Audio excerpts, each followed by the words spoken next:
प्यारे विद्यार्थियों, आज हम रीतिकालीन कवि केशव की अमर कृति रामचंद्रिका के दूसरे काव्यांश भाग में उस पद का वर्णन करेंगे, उस पद को समझने की कोशिश करेंगे जो कई बार परीक्षा में पूछा जाता है या व्याख्या के लिए प्रश्न पत्र का हिस्सा होता है। ये उस समय का प्रसंग है जब राम और लक्ष्मण विश्वामित्र जी के साथ, अपने गुरु जी के साथ सीता का जो विवाह का प्रसंग आता है, जिसके अंतर्गत स्वयंवर रचाया जाता है, तो उसमें राम और लक्ष्मण अपने गुरु जी के साथ उस स्वयंवर का हिस्सा बनने के लिए जाते हैं। और जो ही वो जनकपुरी में प्रविष्ट होते हैं, संयोग से उसी समय प्रातःकाल होता है, यानी सूर्योदय होता है, सूरज उगने की प्रक्रिया होती है। तो उगता हुआ वो सूर्य, और उस उगते हुए सूर्य को लक्ष्मण किस तरह से उसका वर्णन कर रहे हैं, ये उस समय का प्रसंग है। तो यहाँ कथन लक्ष्मण का है, कृति रामचंद्रिका है, सूर्योदय का वर्णन यहाँ पर किया जा रहा है और केशवदास लक्ष्मण के मुंह से ये सब बातें कहलवा रहे हैं। पहले भाग में भी मैंने निवेदन किया था कि केशवदास का काव्य समझने के लिए हमें थोड़ा सा ध्यान केंद्रित करना पड़ेगा, शब्दों में हमें जाना पड़ेगा, और थोड़े से केशव काव्य की दृष्टि से भारी पड़ते हैं। तो लगभग वैसा ही ये पद है। यदि आप उसको ध्यान से इसको देखेंगे, समझने की कोशिश करेंगे, तो आप समझ जाएंगे ऐसा कुछ भी नहीं है। इतना मुश्किल भी नहीं है कि आपको बिल्कुल समझ ही नहीं आए। तो देखिए पद, अरुण गात अतिपात, पद्मिनी प्राणनाथ भय, मानव केशवदास, कोकनद कोक प्रेममय, परिपूर्ण सिंदूर पूर केंधो मंगल घट, किंधो शक्र को छत्र, मढ़्यो माणिक मयूख पट, के श्रो के श्रोणित काल कपाल यह, किल कापालिक काल को, ये ललित लाल केंदोल सत, दिग्भामिनी के भाल को। पहले इसके जो मुख्य मुख्य शब्द आए हैं उनको हम समझने की कोशिश करते हैं। शुरुआत हुई है अरुण गात से। गात कहते हैं शरीर को, और अरुण जो उगता हुआ सूर्य होता है, वो अरुण का ये पर्याय होता है, और उसका रंग कैसा होता है? लाल होता है। तो अरुण गात क्या हुआ? लाल शरीर, यानी लाल शरीर वाला वही उगता हुआ सूर्य। अतिपात यानी अत्यधिक, बहुत तेज, तेज लाल रंग का। ऊपर सूर्य जो जो आता है तो हम देखते हैं वो बड़ी तेजी के साथ उसकी जो तीव्रता है, प्रकाश की जो तीव्रता है, वो बढ़ती जाती है। पद्मिनी प्राणनाथ भय, पद्मिनी प्राणनाथ ये सूर्य देव के लिए प्रयुक्त शब्द हैं। और भय का मतलब, यहाँ भय का मतलब डर से नहीं है, भय का मतलब हुआ, सामने आए। कौन? देवता के रूप में माने गए ना सूर्य देव। कोकनद, यहाँ एक शब्द आ रहा है कोकनद। मानव केशवदास, इससे पहले की पंक्ति मानव केशवदास, यहाँ पर केशवदास ने स्वयं को इस पद के साथ जोड़ा है कि ये दृश्य देखकर, और मानव केशवदास क्या सोच रहे हैं। यदि भी यहाँ पर तीन जो व्यक्ति हैं, राम, लक्ष्मण और विश्वामित्र, उनके बीच केशव कहीं नहीं है। पद केशव का लिखा हुआ है, लेकिन लक्ष्मण के मुख से ये सब बातें कही जा रही हैं। तो यहां मानो केशवदास, इन केशवदास को भी विचार आया, कोक नद कोक प्रेम में। अब इनको समझने की कोशिश करो। कोकनद, कोकनद कमल का पर्याय होता है, और कोक चकवे का पर्याय होता है। चकवा क्या है? चकवा चकवी, यानी चातक नाम का एक पक्षी जो प्रेम के लिए बहुत अधिक ख्यात है, प्रसिद्ध है। उसके बाद आगे हम शब्दों में जाएं तो कींधो शक्र को छत्र, किसका छत्र? शक्र का। शक्र कौन है यहाँ पर? इंद्र। अब यहाँ उपमाएं दी जा रही हैं कि ये जो दृश्य दिखाई दे रहा है, इसकी तुलना कहाँ हो, किसके साथ हो सकती है? इसकी तीव्रता जो है, इसकी चमक जो है, इसकी कौंध जो है, उसकी तुलना इंद्र के, इंद्र का जो छत्र है उसके साथ की जा सकती है, जो मणि मोतियों से बना हुआ और जिसके अंदर इतनी चमक है, कौंध है, आभा है। मणिक मयूख पट, शब्द को समझिए। मणिक मयूख और पट अलग है। पट का मतलब तो कपड़ा होता ही है, वस्त्र। मणिक मणिया, हीरे जवाहरात, और मयूख, मयूख कहते हैं किरण को, उस कौंद को, उस चमक को जो उन हीरे जवाहरातों में से निकल रही है। तो वो वस्त्र, जैसे इस तरह का वस्त्र पहन रखा हो जिसके अंदर हीरे जवाहरात चमक रहे हैं। फिर एक आगे और शब्द, के श्रोणित काल कपालिये किल कापालिक काल को, ये ललित लाल केंदो लसत। इससे पहले के श्रोणित, श्रोणित, श्रोण कहते हैं खून को, रुधिर को। तो रुधिर का रंग लाल होता है, उगते हुए सूर्य का रंग यहाँ पर लाल है। अलग अलग तरह की यहाँ पर उपमाएं दी जा रही हैं, एक के बाद एक अलग अलग तरह की। फिर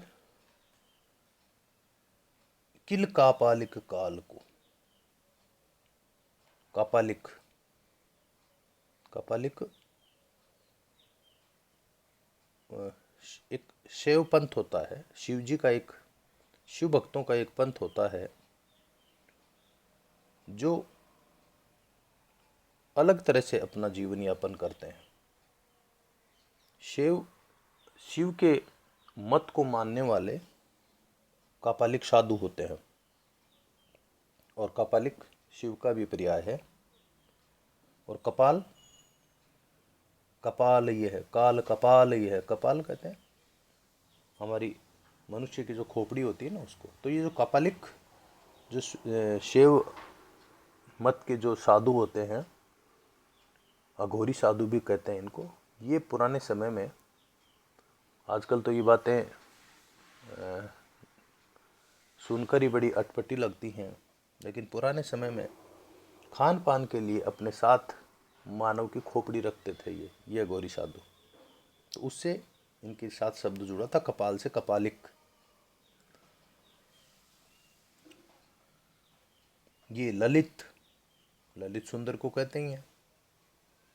ये ललित लाल, लाल रंग के लिए प्रयुक्त है। केंधो लसत,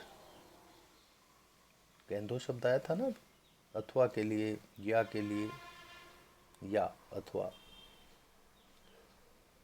कि ये ललित लाल, कि लाल रंग का सुंदर, या लसत मतलब शोभा, शोभा देने वाला, सुंदर लगने वाला। दिग्भामिनी के बाल को, दिग्भामिनी, भामिनी शब्द आता है स्त्री के लिए, और दिग कहते हैं दिशा को।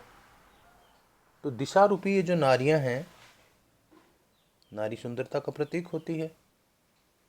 तो यानी चारों तरफ, यूं कह सकते हो उसको कि चारों तरफ ये जो दृश्य है वो बहुत सुंदर लग रहा है। अब इस पद को हम समझने की कोशिश करेंगे। प्रसंग इसका बिल्कुल स्पष्ट है कि जो राम लक्ष्मण अपने गुरु विश्वामित्र के साथ आते हैं सीमा में, तो वो देखते हैं कि प्रातःकाल हो रहा है और प्रातःकाल का सुंदर दृश्य, सूर्य का उगता हुआ सूर्य का जो दृश्य है वो सामने है। तो उसका वर्णन यहाँ लक्ष्मण जी कर रहे हैं।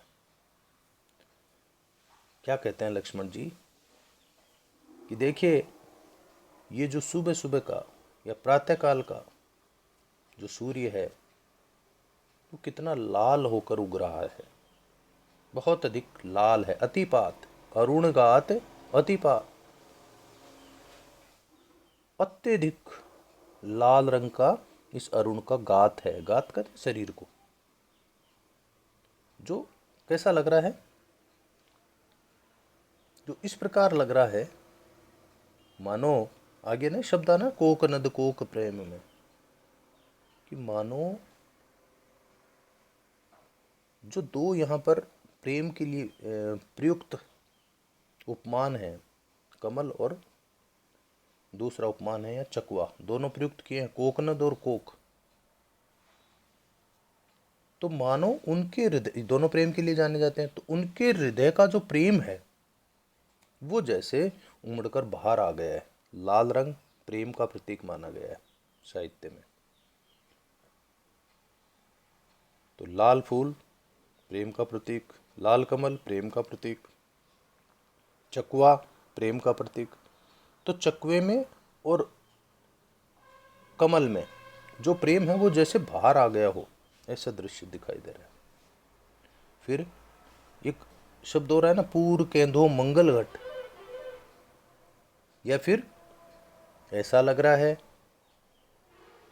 बीच में जो शब्द आ रहा है यहाँ पर केंदो, केंदो का मतलब अथवा या, कि ये नहीं मानो तो ये मान लो। यानी आपको अगर ये जो उपमा मैं दे रहा हूँ ये उपमा अच्छी नहीं लग रही तो ये मान लो। तो एक उपमा कि जैसे चकवा और कमल के अंदर से उनके हृदय में छुपे हुए प्रेम जैसे रंग के रूप में, लाल रंग के रूप में बाहर आ गया। अगर ये उपमा अच्छी नहीं है तो ये लीजिए। दूसरी क्या, कि ये कोई क्या हो सकता है, कैंथो मंगल घट, कि या फिर ये कोई मंगल घाट है। मंगल घाट का मतलब मंगल घट, घाट नहीं घट, सॉरी, घट कहते हैं घटे को। कोई शुभ कार्यों के लिए प्रयुक्त वो घड़ा जिसको सजाया हुआ है, जिसको रंग किया हुआ है, उसके ऊपर जिस तरह से लगाते हैं ना, सिंदूर लगाते हैं, अलग अलग तरह के रंग लगाते हैं, शुभ कार्य करने वाले घटों पर, घड़ों पर, कलशों पर, कलश कह सकते हो, मंगल घट, यानी वो कलश जो मंगल कार्य के लिए अभी सजाया गया है, जिस पर सिंदूर लगाया गया है, जिसको रंगा पूता गया है, तो वो लाल लाल रंग का मंगल घट, उसके साथ भी इस उगते हुए सूर्य की तुलना की जा सकती है। या फिर अगला, अगर ये नहीं मानते हो, केंधो, केंधो शब्द आ रहा ना, कींधो, या फिर क्या हो सकता है, शक्र को छत्र, शक्र का अर्थ मैंने आपको बताया इंद्र, कि इंद्र का ये छत्र है, या फिर, और इंद्र का छत्र मणियों से, हीरे जवाहरातों से इस तरह से बना हुआ है कि उसके अंदर से चमक पैदा हो रही। तो जिस तरह से देवराज इंद्र का चमकता हुआ जो छत्र है, उसके अंदर से जिस तरह से किरणें निकलती हैं, चमक पैदा होती है, या फिर इस उगते हुए सूर्य की तुलना हम उससे कर सकते हैं। और ये भी नहीं मानो, कैंधो, तो फिर क्या, किल कापालिक काल को, श्रोणित काल कपालिए किल कापालिक काल को। और अगर ये नहीं मानते हो तो ये निश्चित रूप से काल रूपी कापालिक, जो क्या करते थे, भक्षण करते थे रक्त का, रक्त पीते थे। अघोरी साधुओं के लिए थी, पुरानी बातें हो गई हैं ये, आजकल ऐसा दृश्य देखने को नहीं मिलता कि रक्त से भरा हुआ वो कपाल, वो मनुष्य की खोपड़ी अब यहाँ पर धीरे धीरे हमारे हृदय का भाव बदल रहा है।